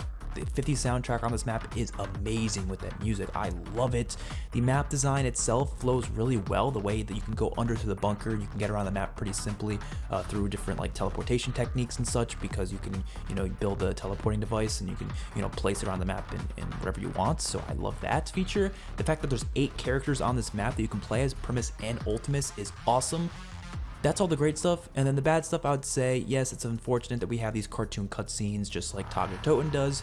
And the gas zombies that turn off Pack-a-Punch should not be there. They're like the Templar zombies from Origins. We'll talk about Origins later in the Templar zombies, but I do not like things that can just turn off Pack-a-Punch like that. I don't think that's a fun feature at all, but it is what it is. Alpha Omega is still pretty damn good. Coming at number 12 spot, I've got Revelations. So Revelations was a pretty disappointing map, but it was still really damn good regardless. It was just, I was expecting so much more, so I think that's why it was more disappointing. Last maps are usually pretty disappointing. Moon was pretty disappointing. Tiger Toten was pretty disappointing. They're usually disappointing, but that doesn't mean they're always bad necessarily. So I think the conclusion itself was not terrible for Black Ops 3 because they did some pretty cool stuff with returning all these old locations, all these old bosses and weapons and such. I kind of like that. I always had that idea. I thought it would have been a really cool final map to be like kind of a clip show of a bunch of different maps. But my problem with Revelations is that I feel like they didn't return enough old stuff. Like either make the map completely new or return a lot of old stuff. You gotta do one or the other. You can't go in between and just return some old stuff, but not enough, because there was like no new things on this map really. There was no new wonder weapon other than obviously being able to upgrade the Apothecary Servant, but there was nothing really overly new with the map. You had the same specialist weapon from Der Eisendrache returning. You know, a lot of the guns, there was a couple new guns you had here and there, I guess, but overall there wasn't many new things. The locations were overall pretty similar to what we've seen before, other than obviously the spawn and the Pack-a-Punch area itself. So I feel like they should just return more old stuff. If they were going to go in with that sort of idea, they should have gone a little bit harder with it, return more wonder weapons, more bosses, more locations. I would have liked it a lot more. Soundtrack's incredible. Obviously, the skybox is beautiful. The first stage of the boss fight, obviously you have two different boss fights, kind of, sort of. The first little part where you're fighting the 4 different, like, elemental Margwas is awesome. The elemental Margwas, oh my god. I love Margwas. You'll hear me rant about them in Shadows of Evil, how much I love this boss zombie, but I love them even more in Revelations because you have 4 different like elemental versions of them. They look so cool, and I think the way they work and the way they function is so unique and so incredibly fun to go against, even though they can be kind of tricky sometimes. I love them though. You have the challenge trials, which allows you to get these different rewards for doing these little challenges. That's always fun to have. A lot of other maps have that as well, but this map has it too. The masks are fun to go for, and they're kind of rewarding, so that's cool. Like the god mask, for example, pretty hard to get, but it's fun to go for. When you get it, you are a god, which is awesome. Then to some of the other bad stuff, the Easter egg is kind of whack. It's too many completely random and boring steps, like shooting rocks around the map. Like that is just not a good Easter egg step. Sitting with that Templar zombie that's like just sitting there, or the keeper who's just sitting there doing the thingy, you have to wait for the thing to drop. That's not fun. There's just a lot of steps in this Easter egg I just don't think are fun, and it should have been a lot more enjoyable. There should have been more, like, I guess objective type challenges or something that would have been probably more enjoyable. But the ending cutscene, it made sense. I just didn't like it. It didn't feel like a good ending in my opinion. Of course, if that was like the ending of the full story, I would have been really disappointed. Thankfully, BO4 gave us an actual good ending, but I still think it was kind of underwhelming for a final cutscene for BO3 for sure. I did think it was cool seeing them in their, Primus robes at the end with the stabs. That was pretty cool. But the map itself, not bad. I think it was a pretty great map. It needed a little bit more to be on that level of being possibly a masterpiece like some of the higher maps will be. And coming in the number 11th spot, I've got the Final Reich, the best World War II zombies map and the second best non-Treyarch zombies map in my opinion. So the Final Reich brought back that like horror gritty World War II feel, which I really, really appreciated. I don't like how the rest of the World War II maps kept kind of going with the same sort of vibe. I think it just do it for the one map, but I still really thought it was such a cool, eerie feel, especially the trailer. I mean, come on, it was really cool. And then playing the map for the first time, the jump scares, although they got kind of gimmicky, they were kind of cool at first, I gotta say. They definitely brought a scare factor to World War II that I actually appreciated. Wonder weapons were pretty unique. There was like the Tesla gun and the different variants of it. I thought they were kind of fun. They weren't fun to go for though. The little quests to get them were kind of stupid. The Easter egg being split up between a casual and hardcore Easter egg was one of the most unique ideas ever for a zombies map, and they had like the notebook, which allowed pretty much anyone to be able to complete the casual Easter egg quest without a guide. Like that's awesome how we were basically able to do this Easter egg without even needing an actual YouTube guide to help us out, because the notebook tells you kind of what to do. I loved that. And just the different map layout, how it was set up, was pretty cool because it almost felt like Extinction, where you're going through and you're completing objectives to get to new areas. But it was still a zombies map at the end of the day. You still had choices. It was just like it was kind of leading you towards something, and I actually really liked that. The other maps kind of ditched this idea, but I feel like it was really good for the starting map because it helps those casual players kind of learn the map a little bit and understand what's going on, Of course, big problem, it introduced the World War II mechanics like the armor, the mods, and the whistlings, mechanics and bosses that I just don't really like. But the Brenner boss zombie was pretty cool, and I actually love the boss fight to this Easter egg, which was against the giant Panzer mortar, which you had to like use the Zeppelin to your advantage and such and take him out, and I thought it was a pretty fun boss fight for sure. So Final Reich comes in at the number 11th spot. And now we are in the top 10 finally. These next 10 maps are all either incredible or masterpieces when we get to the really, really high up ones. So coming at the number 10th spot, this is the best of the classic maps, the pre-Blundell maps in my opinion, and that is Call of the Dead.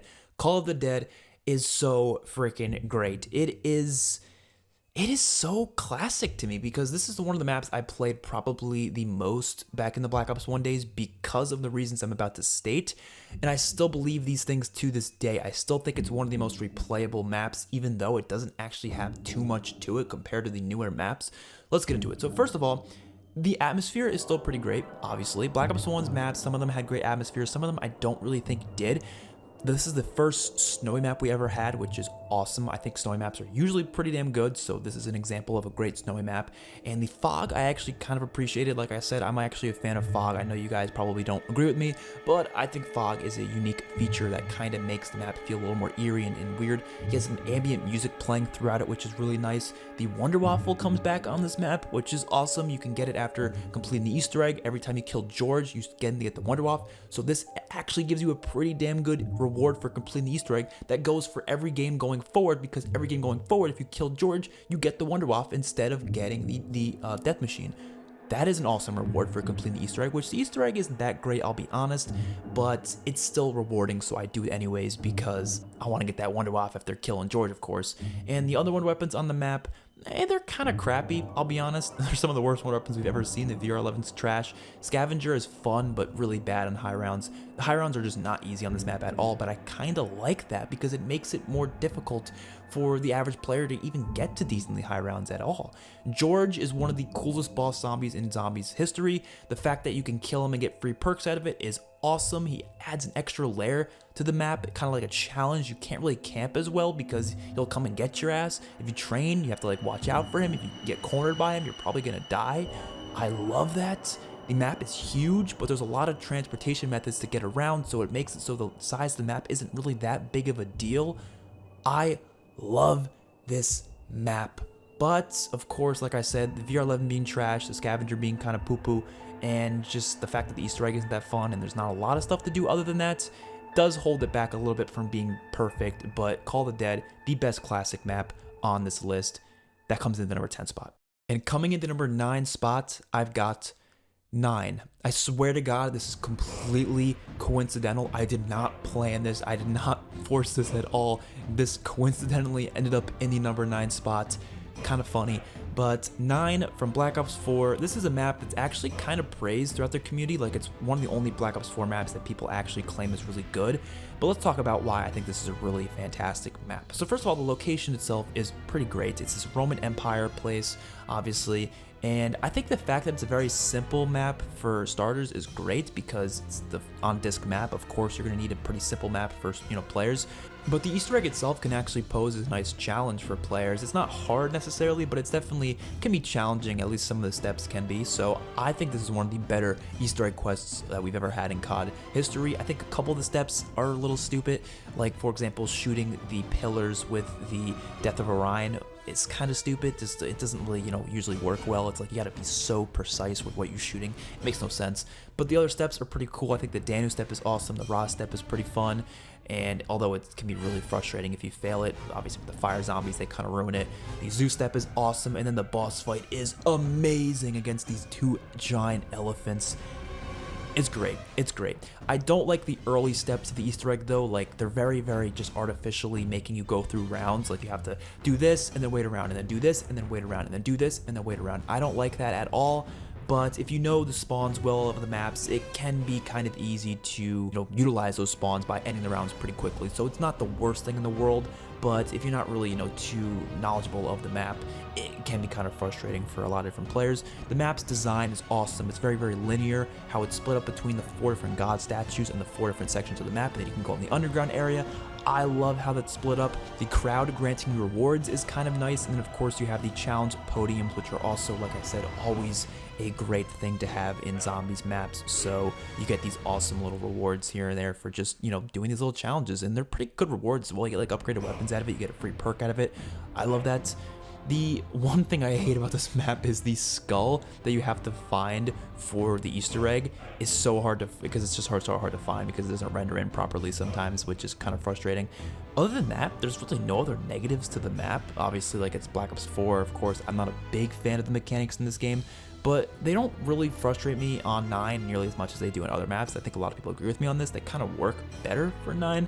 So yeah, I think this map is pretty fantastic, but it's not actually the best Black Ops 4 map. You obviously, if you do process elimination, you can assume which map is a little bit higher on this ranking, but 9 is still pretty damn fantastic. Next up, we got Buried, and Buried is easily one of the most casual, friendly, fun maps ever, and I love it. So the atmosphere is great, obviously. It's a Wild Western theme to it, and I love how it's underground. Like, an uncreative person would probably say, yeah, let's just do an old Wild Western town. But no, they said let's put that bitch underground, which I think is so damn cool. The map itself is very big. There's a lot of locations to visit. You got the maze, you got the church, the town hall, the courtroom, you got the mansion, you got the bank, you got the saloon, all these different places you can visit, obviously, and that makes for some fun replayability because there's so many different places to camp and train and go to and look around and search and explore, which is great. The Paralyzer and Regular Mark II are awesome additions to this map. Obviously, this was the addition of the Mark II, which was then included on all the other maps in this game, and a lot of maps in the future, and it's pretty awesome. The Paralyzer itself is one of the coolest wonder weapons in Zombies history. Leroy as a feature is awesome, how you can utilize him to destroy things for you and kind of give you a way of, you know, going through different sections of the map, and also just giving you different like things, like you can, you know, take the teddy bear out of the box, you can keep it always in that location, or you can give him candy to hold a crawler. All these different unique things you can do with Leroy was such a cool mechanic to add to the map. Voltrade was introduced in this map and was easily one of the coolest perks ever added, and I would love to see it return. I'm kind of sad it never did, but I think they could definitely do some cool stuff with it. There's tons of buildables on this map, tons of fun and awesome buildables to mess with, even though they're kind of tedious to build. I wish they were, you know, like the, you know, Mob of the Dead in Origins, where you could just pick up as many pieces as you want at once, but you can only hold one at a time on Buried, which kind of sucks, but they're still fun buildables. And the free perks you can get from the ghost ladies or the witches, whatever the hell you want to call them, is awesome. I love those witches as well. They are scary as hell, but they are also really fun to mess with and get free perks out of using the time bomb, obviously. And the maze is so cool. I love mazes, and the fact that there's a maze in Zombies was just such a cool thing to do. The Easter egg, I think, is a tad bit too difficult and a tad bit too tedious. I've only done it once, like a long time ago, and I don't remember most of it, but I definitely looked it up just to make sure I get to refresh my memory on it. And I do remember it being a bit tedious in a couple different places. And the story behind it, I feel like the story behind this map was a little bit all over the place because it had two different endings, and they only went with one of the endings as being canon, which I always thought was kind of weird. It's like, what was the point of doing two different endings if only one of them's going to be canon?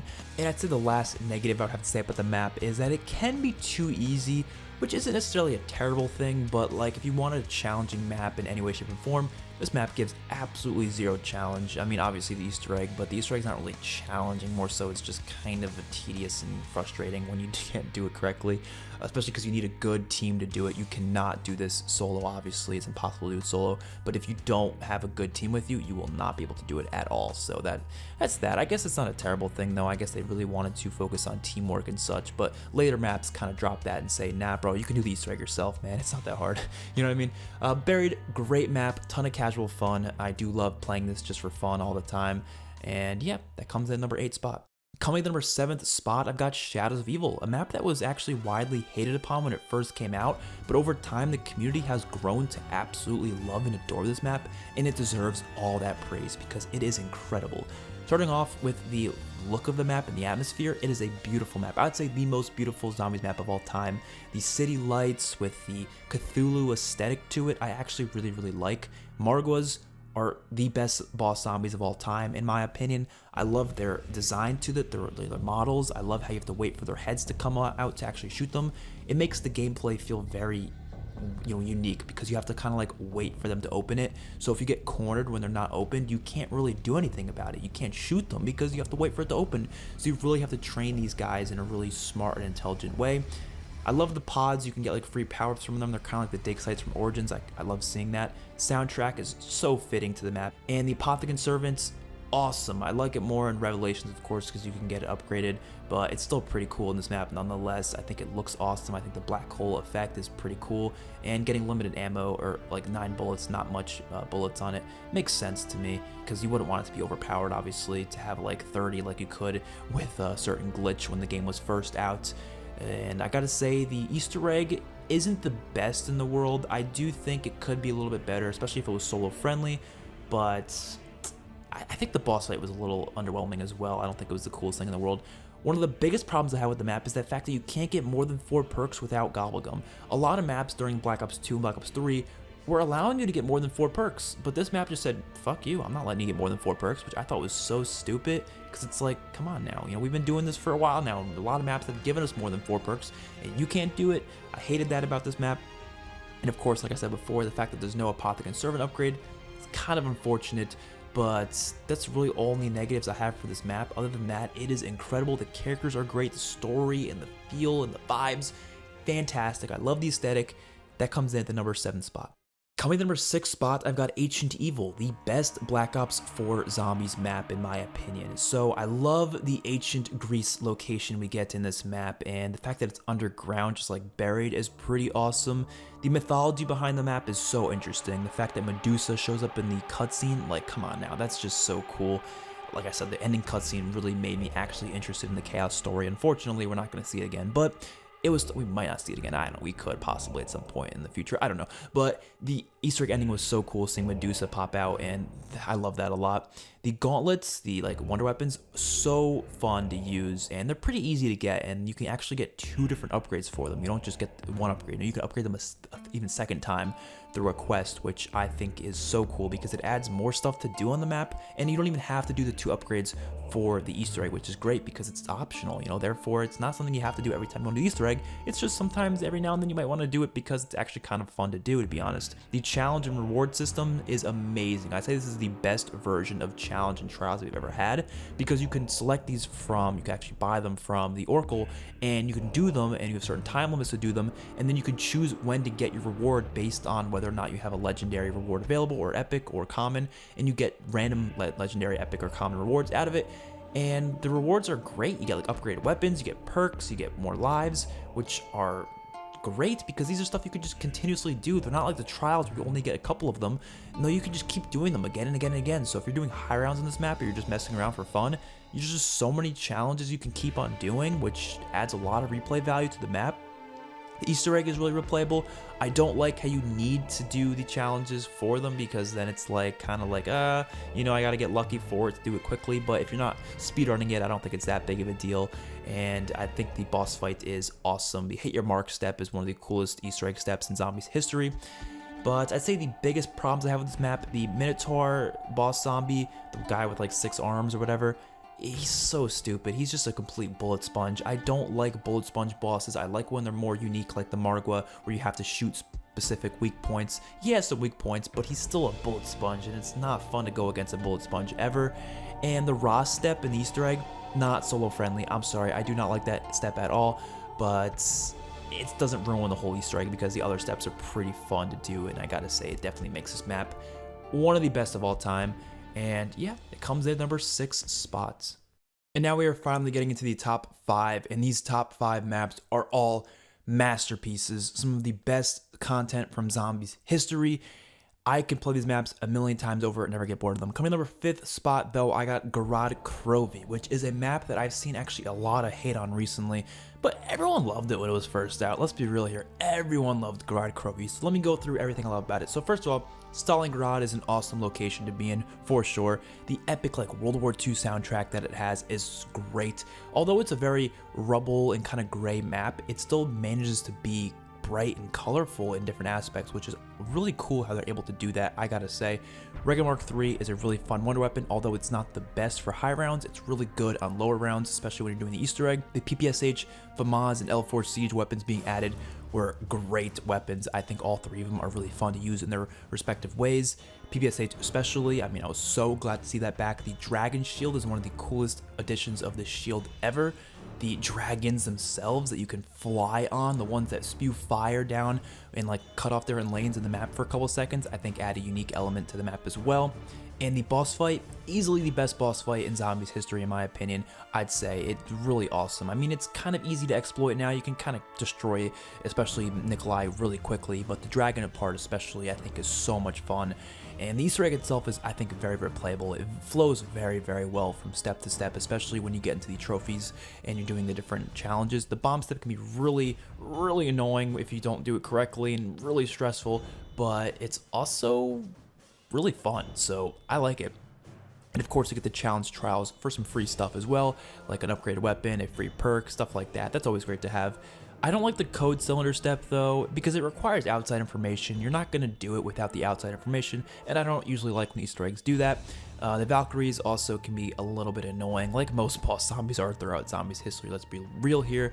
But that's the only negatives I have for the entire map. I think the Easter egg is incredible. I think the boss fight's incredible. I think the map's incredible. I think the layout of the map's incredible. The atmosphere is incredible. The story is incredible. The amount of story elements they brought into this map, like bringing back Gersh and such, and the cutscene when you have to, you know, see Nikolai killing Ultimus Nikolai was amazing. Great map. Grad Krovi is a masterpiece. And next up, I got Spaceland, the best non-Treyarch zombies map of all time. And honestly, the most fun, I'd say, the most fun zombies map of all time. This map I can play for hours upon hours and never get bored of it, mainly because of one thing. That is the soundtrack that's playing throughout the entire map, every single game, with over 2.5+ hours of music consistently playing over the loudspeakers in a very atmospheric way. It's not just blaring at your ears, no, it's actually coming from speakers on the map itself throughout all sorts of areas, so you only hear it when it's kind of, you know, in certain places where you see the speakers. So that adds a lot to the atmosphere and really kind of makes you almost feel immersed into this theme park, this awesome 80s theme park, which I love the 80s. I think it's a great time period, especially the retro sort of neo-futuristic side of the 80s, which this map really portrays heavily. So many side quests to do on this map. You have the Exquisite thing where you can, you know, get all these different like elemental upgrades to your guns, and then you can get this special purple upgrade to your gun, which is so cool. The tickets that you can get from doing the arcade games, and you can do from doing the challenges, from the Neil, you know, challenges, and you can get all these awesome rewards with the tickets, like these different like equipment things that you get around the map. You can also get stuff from the prize booth within the arcade itself. The Ghosts and Skulls Easter egg quest, the Easter eggs quest itself, which is pretty simple but also really fun to do as well. The alien boss fight can be kind of tricky but really fun as well. The 4 upgradable pistols that you can get, the laser pistols, are so unique, all 4 of them. They're really cool because you can shoot them at the zombies and they do like weird dance moves for the Discord. The other one shoots them up in a firework and blows up, and the other one like just completely pops all their heads off. So awesome. David Hasselhoff, I mean, come on, what else do I have to say about David Hasselhoff? Let's be real here. Clowns are awesome. Like I said before, the arcade is awesome. This map just has so much to it, and the stuff that's in it is so fun and so replayable. You can do so much. There's so many awesome traps. You can ride the roller coaster. I can never get bored of this map. I know most people that I know that have played this map agree with me on this as well. I feel like people who don't like this map usually only play like once or twice and just never gave it another chance, but it is such a great experience. I'd say the only bad thing about it is that there were some missed opportunities. Like they could have had a couple more amusement park rides. Like imagine a Ferris wheel or something, or maybe a water slide, or they could have done a couple more things to maybe make it feel a little bit more, you know, integrated in some ways, you know, to make it more fun. But I think the way it was already pretty damn perfect, and that's why it's deserving of the masterpiece title. In the top 3, I'd consider to be the big 3. That's what I call it myself, because these 3 maps are not only my 3 favorite, but I'd say they're probably the 3 most favorited maps from the entire Zombies community. These are the 3 that I see in the top 3 the most out of any other maps, and I would agree with them. So number 3 is going to be Mob of the Dead. This map was easily the most innovative and influential map in Zombies history, because it moved Zombies from being more of a classic bare bones experience to a more epic cinematic movie-like experience. This is the first map like directed primarily by Blundell, and he did a fantastic job with it. The soundtrack and themes are great, just like Blood of the Dead. It has that really depressing, hopeless atmosphere to it. Characters are fantastic in the story with them. This is the only map we get to play as these characters, yet I really know a lot about them, like a lot just from the different story quotes and the different like ciphers you can have on the map, different things we've learned about it through the story. Obviously, I've looked up that stuff. I haven't learned it myself, you know what I mean? But it's still so cool to see it. And then when you play the map again, you learn these new things, and you're like, wow, that's pretty cool. And the way the Easter egg plays out, although I don't love the Easter egg quest, I think it's a little bit too short. There's not really many steps to it. I like how you have to fight against Weasel in the end, and it's another player in the game. I thought that was always a pretty cool little final part to the Easter egg. The Acid Gap is an awesome wonder weapon, especially when you upgrade it to the Vitrolic Withering. It's really fun to use. The Alcatraz prison location itself was such a cool idea for a zombies map, so I applaud to whoever decided that would be a location they would visit. And the fact that you can go to the Golden Gate Bridge as well for the Pack-a-Punch is so cool. The Tomahawk is awesome, and you get upgraded to the Hell's Redeemer. Like, that's great. I think the only major problem with the map is setting it up can be kind of annoying.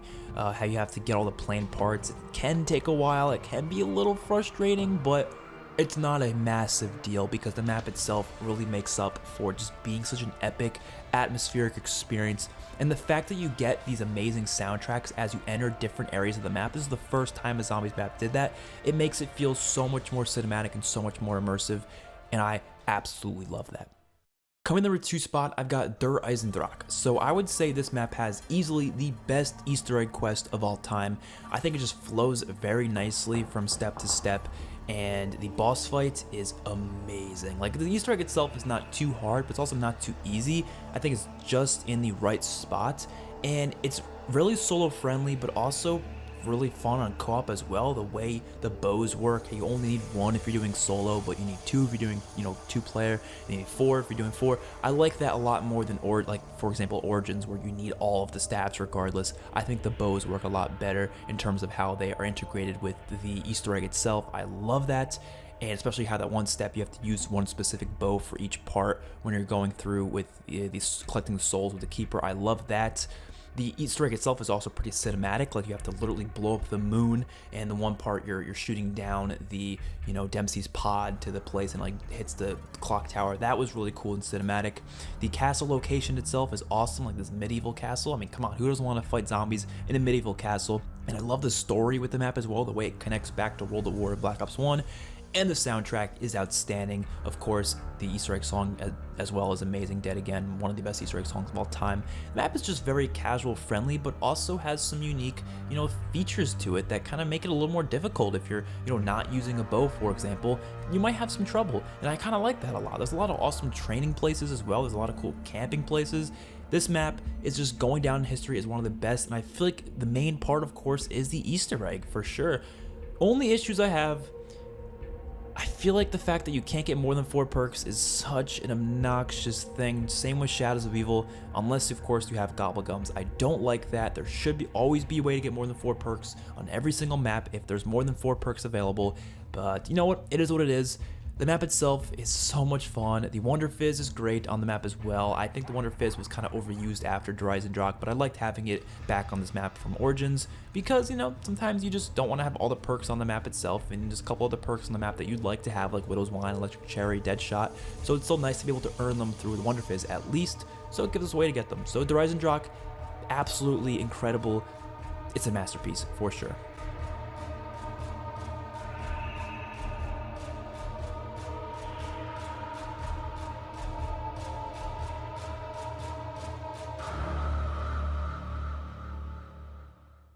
And coming to the number 1 spot, I've got Origins. So Origins is a love it or hate it map as well, but I will always goddamn love this map. Ever since it came out, man, this map has so many positives to it. Easily one of the most epic atmospheres in zombies history, I'd say. It's so just epic. It feels like an epic like World War I movie. I love that steampunk World War I atmosphere to it. The soundtrack's great. A lot of side quests on this map, a lot of side quests you can do. Like, for example, you can get the MG08 using the Maxis drone. There's that. There's the getting all 9 perks through the dig sites, which you have to get the zombie bloods for that. I love that feature. The tank is awesome. The fact that you can ride a tank around the map. And it's a little bit too linear for me. I feel like if there's a couple different paths for it to be a little bit more fun to use, but the tank itself is still pretty cool, and I love the soundtrack you have playing when you're on the tank itself. The Primus characters were introduced here, and I absolutely love the Primus characters. The Panzer was introduced, and the Panzer is one of the coolest boss zombies in God Zombies history. The staffs are awesome. I actually really like the puzzles that you have to do to upgrade them, although it's kind of annoying that you have to kind of use cheat sheets for it, but I've kind of grown to just get used to the cheat sheets, and they're pretty readily available on Google Images, so I don't hate them nearly as much as I did like maybe like a couple years ago, but now they're kind of fun to do, and I actually enjoy a lot of different puzzles to upgrading these different wonder weapons. I just wish it was more integrated to the map itself rather than having to kind of rely on a cheat sheet, but it is what it is. It's not the worst thing in the world. The map design is amazing. I love how it's kind of split up with the different generators around the map, how you have, 6 generators you have to turn on in order to get the Pack-a-Punch machine. That's a great, way to get Pack-a-Punch in my opinion. The first outro cutscene we've ever had comes from this map as well, and it was a really cool outro cutscene. I love the storyline behind it, although we were really confused about it when it first came out, but I love the storyline behind it after we did find out. The Easter egg itself, I don't love. It's not the best Easter egg, but it is also kind of fun, especially towards the end of it. I don't like the actual process of running back and forth with telling to upgrade the staffs.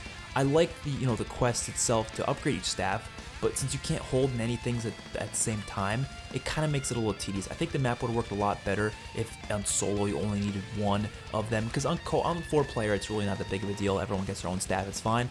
Solo, this Easter egg is so freaking much to do, man, and it's rewarding to complete it. I feel like it's just like, oh my god, like finally I beat this damn Easter egg, but I feel like it's just more enjoyable with 4-player just because of that reason, that you don't have to go have the burden of making all 4 stabs yourself, and you just have to do it yourself. You know what I mean? It's just solo isn't the best on Origins, I would say, but I still love them. Regardless, I still love the last couple steps to this Easter egg. I love the rain fire, and when all the panzers come down, and then you got you have to take them all out, and then the final step where you don't have a staff, but you have to use any other weapon, and you're just taking out all the zombies in the crazy place, which crazy place was a really cool area as well. I'd say some of the biggest negatives from this map come from the Black Ops 3 version. I don't really like the Black Ops 3 version of Origins because the mud sucks on it. It's impossible to get out of. And the Templar zombies turning off the power, I don't like that feature. Just like I said in Alpha Omega, I don't like it when things can turn off Pack-a-Punch, but there's ways around them. They're not the worst things in the world. And like I said, the staff upgrades can be a little bit tedious at some points. It's not very casual friendly, but for me, a hardcore player, it's pretty easy to work with. So Origins comes in the #1 spot. And that is it, folks. We finally completed the ranking of all 50 Call of Duty Zombies maps of all time from worst to best. That was a really fun ranking to go through. I've been planning this video for a long time, so please smash that like button, please subscribe, please comment, and help this video out as much as you possibly can. I'd appreciate it. So Cold War, of course, is coming out really soon. I cannot wait to play some of the zombies in this game. I'll probably do another one of these videos after Cold War is all said and done. Maybe we'll just do a ranking of all the Cold War maps rather than including them on all these maps. Maybe we'll just do a tier ranker. I don't know, because these videos take a long time to do. But I think since there was 50 zombies maps in total, it would have been a nice collective list to do. That's why I did it, and I had a really fun time doing it. You know what I mean? So when Cold War comes out, expect a lot of zombies content. We'll be doing reviews, reactions, tutorials, whatever the hell I feel like doing, opinionated discussions. We do all sorts of stuff on this channel, and that's what we'll be doing when Cold War drops. And of course, live streams on here and on Twitch as well. We'll be doing them everywhere. So hopefully you all enjoyed the video. Again, please share the video, like it, subscribe, all that good stuff, and I will see you guys in my next video. Peace out.